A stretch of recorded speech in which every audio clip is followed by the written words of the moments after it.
Welcome to Consumers Energy's presentation regarding the benefits of customer-installed conduit for delivery of gas and/or electric service.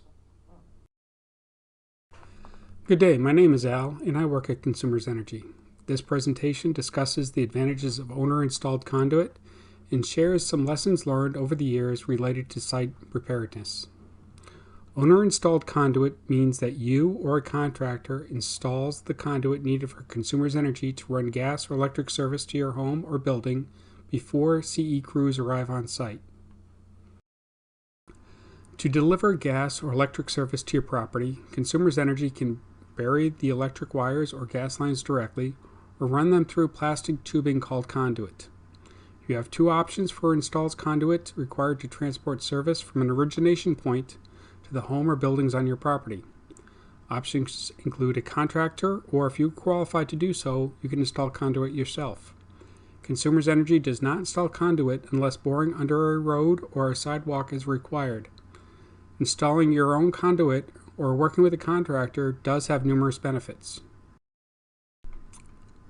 On active job sites with many different vehicles, contractors can confirm how difficult it is to keep other workers from inadvertently wiping out Misdig markings or from storing materials in the way of a proposed trench.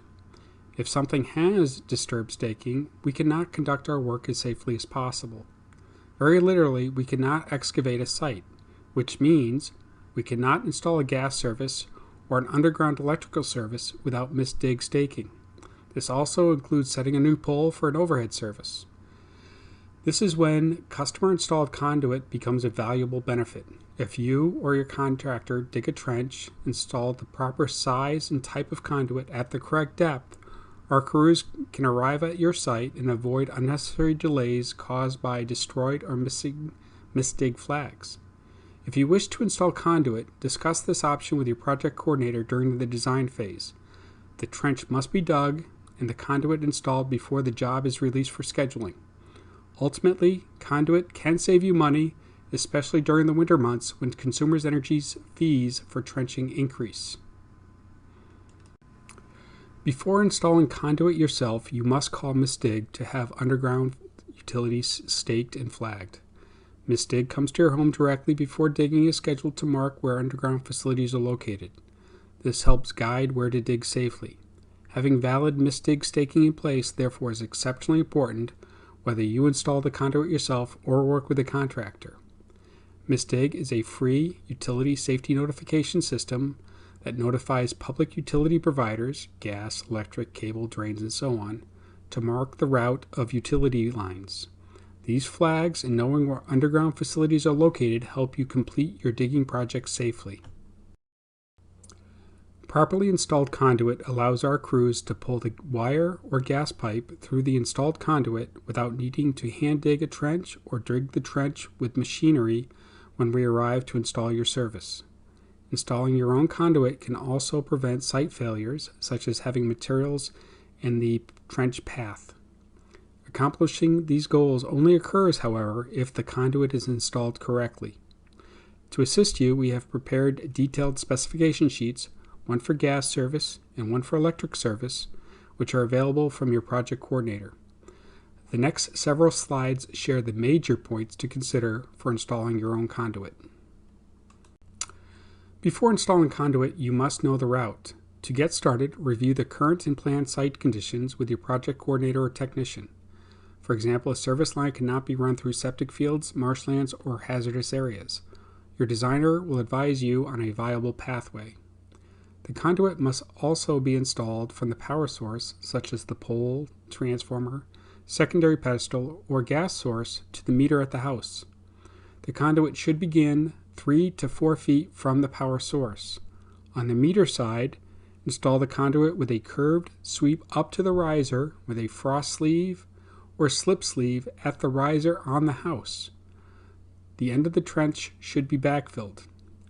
While bends in the conduit are allowed, we recommend that your conduit contain no bends except up to the riser on the meter side. For these and other reasons, numerous route conditions must be considered when planning to install your conduit. Let's look at some details. Now that your route is planned, let's look at the specifications for the conduit itself, then we'll get into some details about installation. First is conduit type. Schedule 40 or Schedule 80 PVC gray electrical conduit is required for all electric services. An electric project using white PVC conduit will delay your job because the correct conduit will need to be installed. White or gray PVC, however, is acceptable for gas services. Next is conduit length. The length of the conduit run cannot be more than 200 feet without pre-approval from Consumers Energy. This applies to both electric and gas lines. Conduit diameter. For electric, the diameter of conduit depends upon the gauge of wire that will run to your home. Sizes range from 3 inches to 6 inches in diameter. The size for your installation is determined by your load requirements. Again, you'll need to consult with your project coordinator or technician. We have a similar requirement of conduit diameter for gas. We've learned that installing an oversized conduit for a gas line is not acceptable. For example, if water seeps into the conduit, the water can freeze and squeeze a gas line shut. The conduit radius. The smallest diameter wire and smallest diameter gas lines are both very stiff. If the conduit has anything but very gradual bends, consumers cannot pull either the wire or gas line through the conduit. A gradual bend starts with a 36-inch radius, but your service could easily require an even larger radius in your conduit. Let's look at each of these characteristics more in detail. It is important to install the correct type of conduit. White or gray is used for gas. Electric must use gray only. Note also that the same type of conduit for each service must run the entire length of the run. On a few occasions, it was discovered upon installing electric service that while the exposed ends of the conduit were the correct gray material, but the buried portions were the incorrect white PVC. In such instances, Consumers Energy is not able to use the customer-installed conduit. Instead, Consumers Energy must bore in the service, which costs the customers both time and money. We want to help you avoid these types of errors. Note the relative depth and width of the trench. Consumers requires a good deal of room at the source end of the conduit to feed and pull the wire or gas pipe through the conduit and for the worker to be in the excavation working. Customer installed sweeps at the conduit riser must be a minimum of 36 inches, but may need to be larger depending upon the size of your service. After installing the entire length of the conduit, it is preferred to backfill the majority of the trench. Leave the trench open at the source end with conduit access and ensure there are barriers for safety.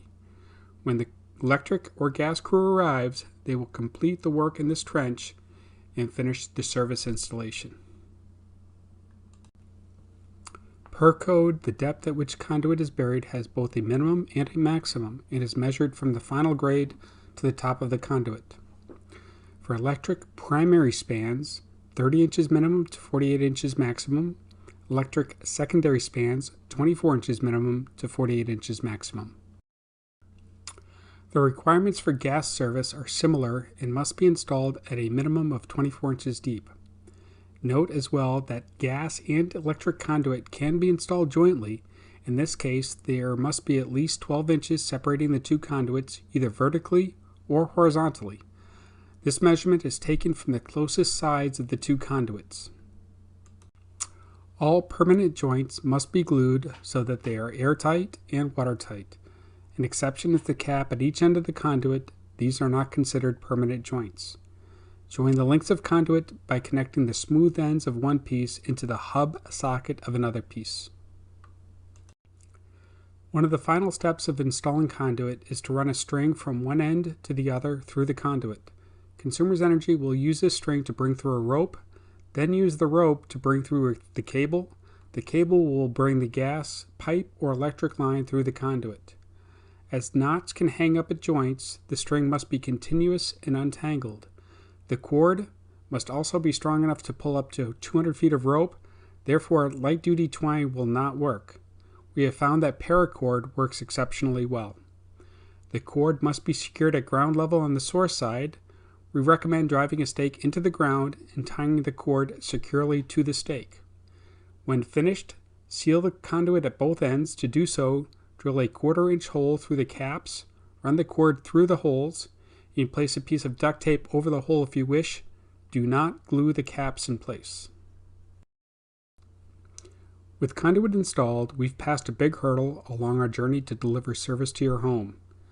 Let's now look at 2 of the most common site preparation issues which can either keep your job on track or cause a potential delay. One of the 2 final site preparation activities includes staking customer-owned facilities. This is one of your most important responsibilities and could be the difference between completing your job when the crew rolls up or waiting an extra 2 weeks. Misdig does not stake customer-owned facilities. This is a task the property owner must accomplish before installation day. Unmarked customer-owned facilities might not only cause delays, but could result in significant damage to those facilities. Much worse, an unmarked facility poses hazards to workers who hit these unmarked facilities.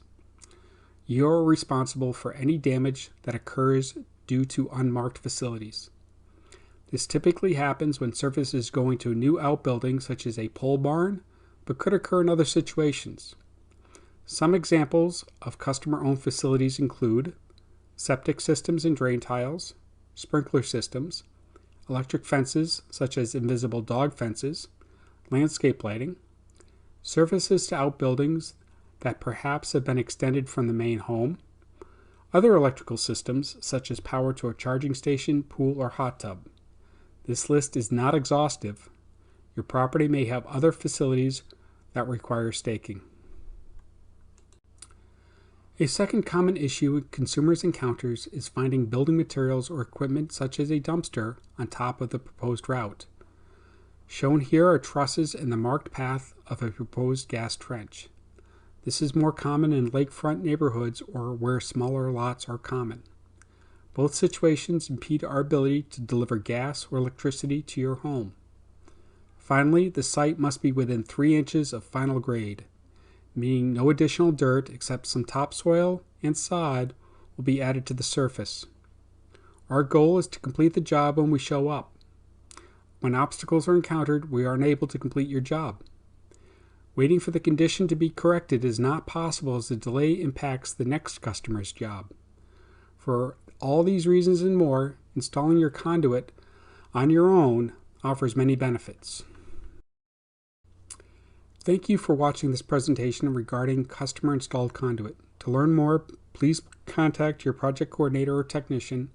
We look forward to working with you. Have a safe day.